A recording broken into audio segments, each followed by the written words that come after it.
একদা এক সবুজে ভরা জঙ্গলে ছোট ছোট প্রাণীরা খেলছিল আনন্দে।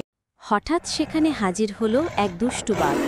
তারপর এলো এক রাজকীয় সিংহ, কিন্তু রাজসিক ভঙ্গি দেখাতে গিয়েই হাই তুলতে তুলতে বসে গেল। বাঘ বলল, আমি এই জঙ্গলের রাজা। সিংহ বলল, না, আমি এই আসল রাজা। দুজনেই গর্জন করতে গিয়ে গলা বসিয়ে ফেলল। তাহলে ঠিক হলো, প্রতিযোগিতা হবে, কে আসল রাজা প্রমাণ করবে। বাঘ ছুটল দৌড়ে। এবার শুরু হলো খাওয়ার প্রতিযোগিতা। বাঘ মুখ ভরে আম খেল, গাল ফুলে গেল গোলগাল। সিংহ এক কামড়েই বিশাল ফল খেতে চাইল, কিন্তু মুখে ঢুকলই না।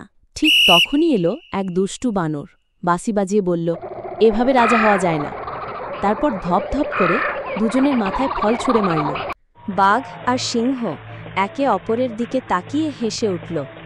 তারা বুঝল, লড়াই নয়, বন্ধু হওয়াই আসল শক্তি। তাই তো জঙ্গলের সব প্রাণী একসাথে নাচল আনন্দে, কারণ বন্ধুত্বই হলো আসল রাজত্ব।